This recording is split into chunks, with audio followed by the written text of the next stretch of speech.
Good morning, guys. Thanks so much for watching another video. Now this one's all about cars. Let me tell you something about this video. It's been a serious labor of love. Just look how many costume changes or whatever, like clothes changes that you can see in this video with me, because I mean that just shows you how many days it's taken. Tom did an interview with a really nice guy, and he only got half of it, so he couldn't put that in. I've got like tons of building work going on in my house. Every time I started to record, like and that didn't work. And then my microphone started, a brand new microphone. It's got amazing sound. Just suddenly blew up. Has it lived up to its expectations so far?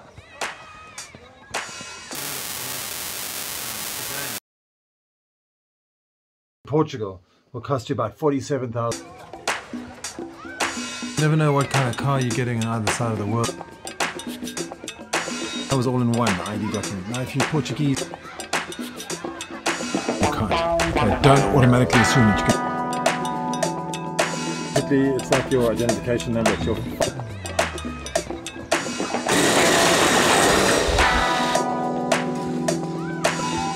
So anyway, most of the information here will be, and more, much more, will be on our blog in algarveaddicts.com/cars. So you can get all the latest updated information there. So we're going to hopefully drop all your insights into the comments so we can create a much better resource there. Thanks a lot. Enjoy the video. Good morning. I hope you guys are doing okay. It's a fantastic morning here in the Algarve. It's hot. It's like 6:30.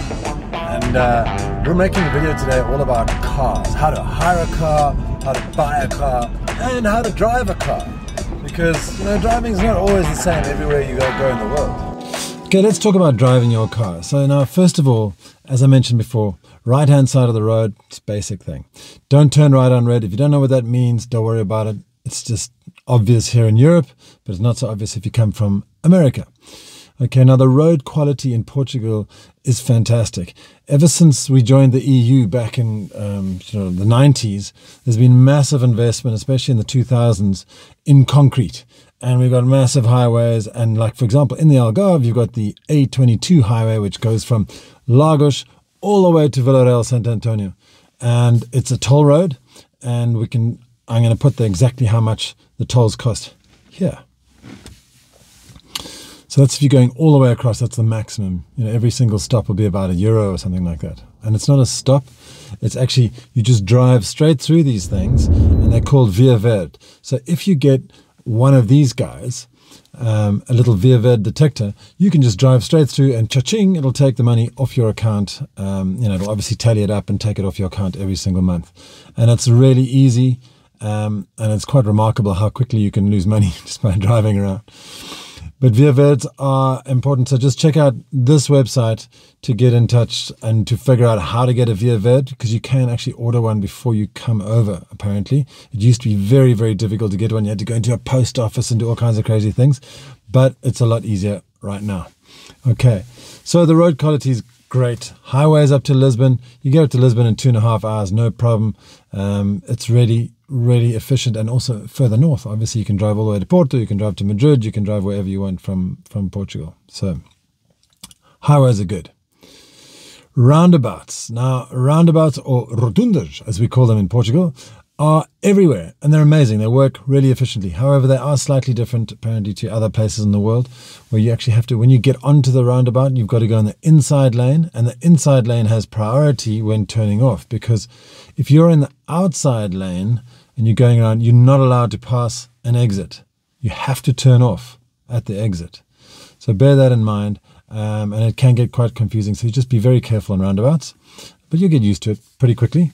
When you're getting on and off the highway, slip roads are, or can be, quite tricky. So in certain areas, especially down here in the Algarve on the A22, you'll see the on-ramp and the off-ramp are in the same lane. So you'll be like gunning it and like trying to get up to speed as you're coming onto the highway, and you'll be accelerating, looking ahead of you, but you'll also have to look behind you to see if anyone's going to cut you off and turning off, because they're coming off at high speed and reducing speed. So it's a little bit tricky.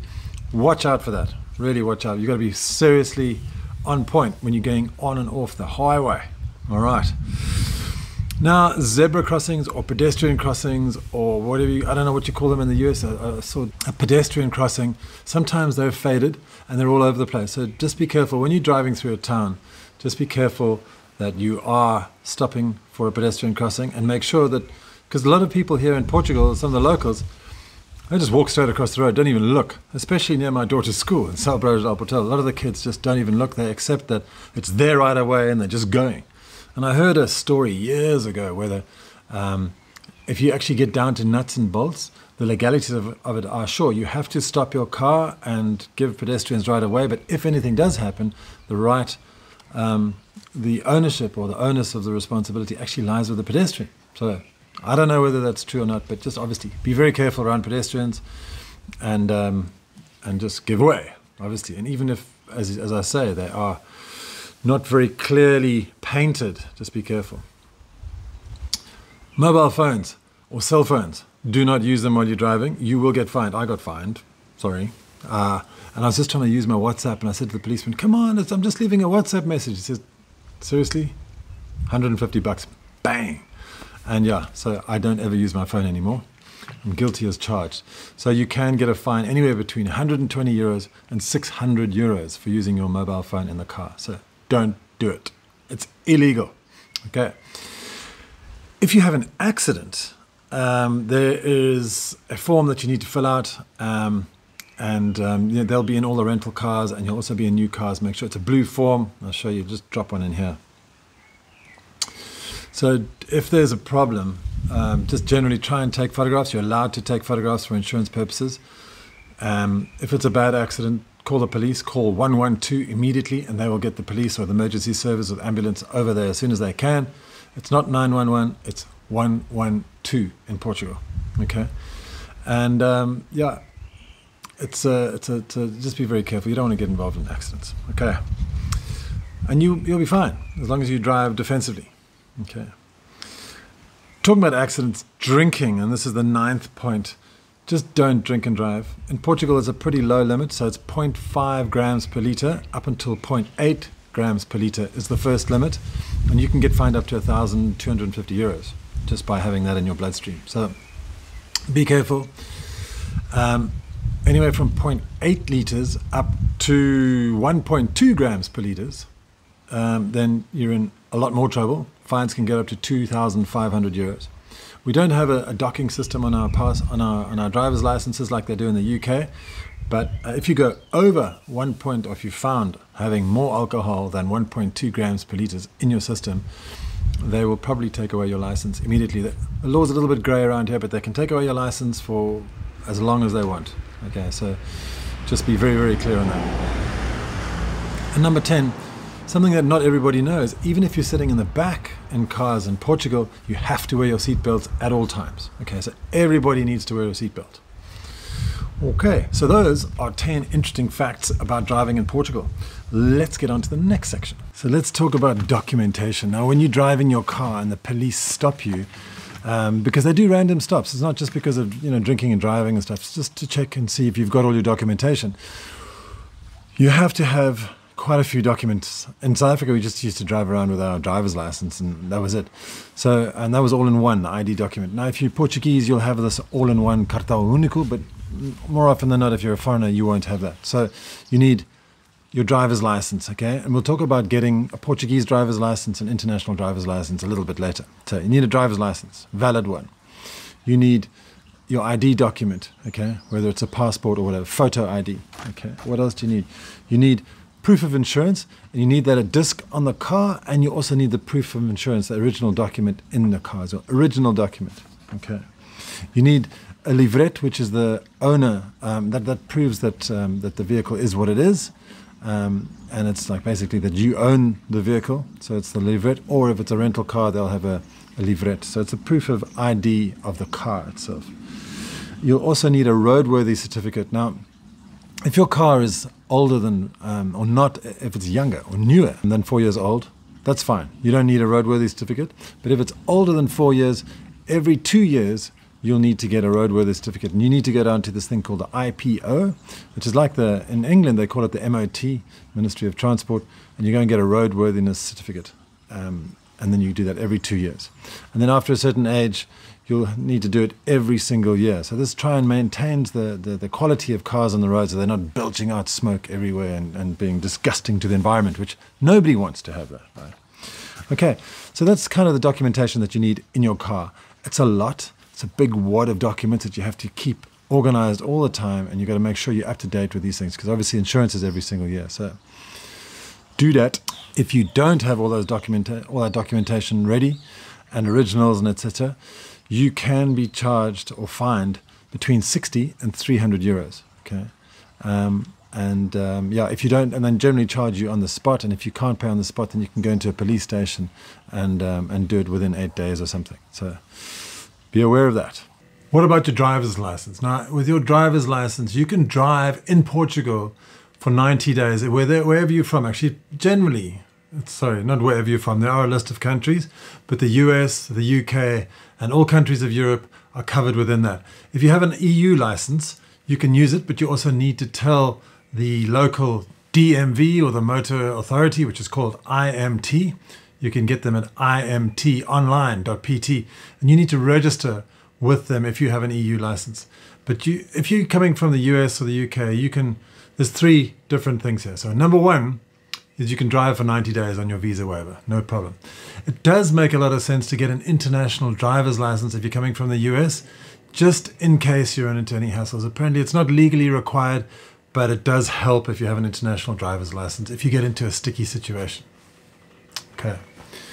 So now, if you are applying for residency and you've got your residency, you're allowed to drive for 90 days on your existing driver's license. However, after that, you need to exchange your driver's license for a Portuguese driver's license. Now, after 90 days, you cannot drive in Portugal anymore if you haven't exchanged it already, but you can still apply up to 2 years' time from the date of your residency without having to do a driver's license. But if you go after 2 years, then you're going to have to do a driver's license from scratch in Portuguese, write the licenses and everything. So that sounds like a major, major mission.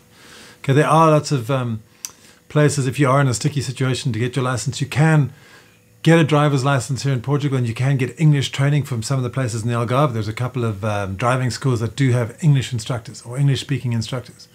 However, the exams might be a little bit tricky. So maybe if you've gone through this before, let me know in the comments. Love to hear your stories, okay? Because mine was like just an exchange, and it took me a really long time. But I had to hand in my South African driver's license, which is a bit scary. And then they gave me a temporary license, and then they gave me a Portuguese driver's license. And I think it was something like 18 months later. It was crazy how long it took. But I used a services company like Almansil Serviços, and I'm working with a couple of virtual assistants to help and give you that same kind of service. So watch for that in the coming months. Okay, so what do you need when you're buying a car? These are the things you need. You need a NIF, obviously. Everyone needs a NIF in Portugal. You need proof of residency, okay? And that could be a cartão de residência like I have, or it could be a proof of purchase of your house, or it could be a proof of a long-term rental. But obviously if you get something from the government, it's a whole lot better. Okay, obviously you're going to have an ID, or a photo ID, okay, and clearly you need to have the money to pay for the car.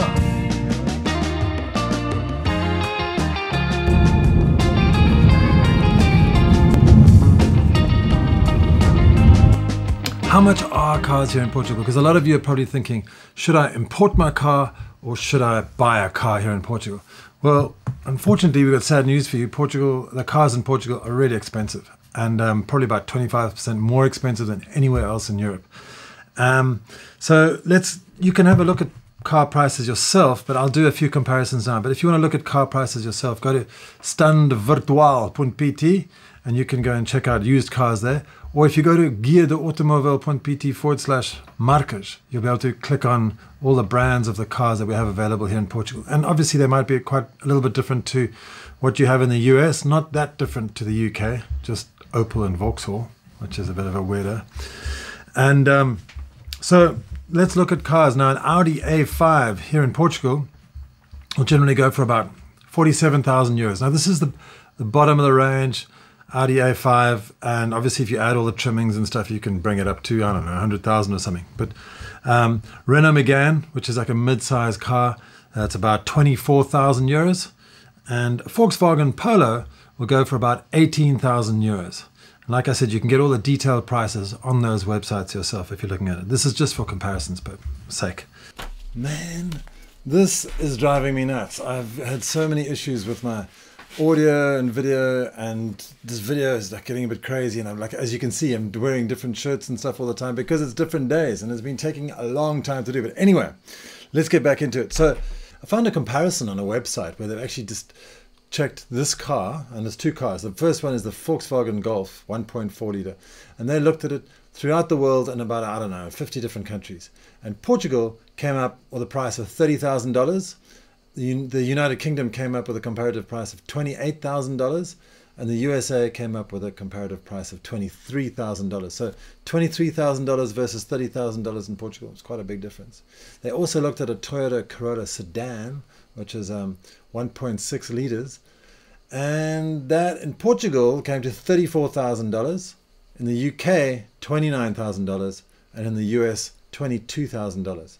So yeah, big difference there. So that's the big question, is should you import your own car into Portugal, or should you buy a car here in Portugal?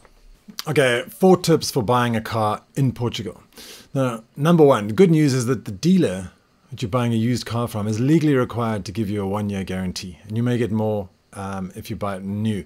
The second point is annual road tax costs are significantly lower on vehicles registered here pre-2007. Don't know why, but it just is. And it's also cheaper on low emission vehicles. But on average, it's around about 60 euros per year. Okay. And it's around 35 for much smaller economy cars. The third point is that you'll need to go through the declaration of sales and purchase, and the seller would need to have this document in their name. So in order to exchange this document, you need to go to the IMT office and you need to register the document in your name, and it's like about 60 bucks. Okay, 60 euros. The fourth tip is use acp.pt, which is the national motoring organization here in Portugal, pretty much like the AA in the UK or the AAA in America. So you use that before buying a car so they can assess how good it is and if it's properly, give you a detailed estimate of how much you should be paying for this car to see if you're being ripped off or not. So it might be an extra hassle in the loop, but it's well worth doing that. Okay, and you can sign up to them on acp.pt.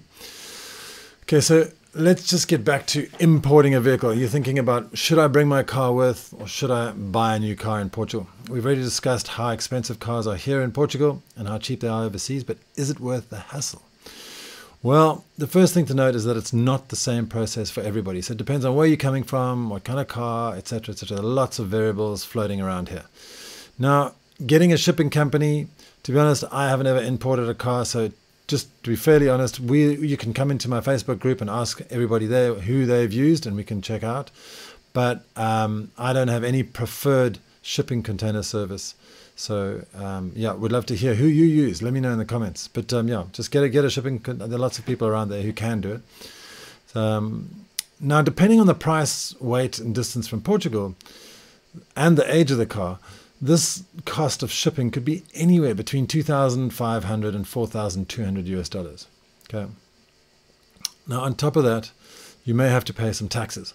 And like we've mentioned, the tax that Portugal slaps on cars, 2 of these taxes you'll need to pay along the way are VAT and ISV. This is the new vehicle tax. 2 groups of people are exempt from paying these. Ex-immigrants, I'll explain what that is now, and expats. So hopefully you're an expat. But now an ex-immigrant is a person who used to live in Portugal, has lived abroad for over 6 months, and is now coming back into Portugal. So this tax exemption applies to those who have a car in your own country, like in the USA or the UK, for example, and you wish to export it to Portugal. And if you're going to officially become a Portuguese resident, it's important there. So you can't just bring your car over and hope to get away with it. The only requirements for this are as follows. You have to be 18 years of older, because that's the driving age here in Portugal. The car must be in your name for at least 6 months from before you move to Portugal. And you must have lived in the country the car is from for at least 6 months. Okay, so then you'll be exempt from the ISV. All right, so to try and get away from all that noise in my house. Okay, so guys, thanks so much for watching. I really appreciate it. I hope you learned a little bit about driving in the Algarve in Portugal itself. What the best thing to do is, if you really have some questions, go to algarveaddicts.com/cars, and we put it all down into a blog for you so you can follow on there. Don't miss our upcoming video on international schools in the Algarve. And yeah, I want to try and do some live stuff. It's a bit scary, but let me know if you've got any questions that I could answer on a live video. Okay, thanks again. Really appreciate you guys. All right, cheers.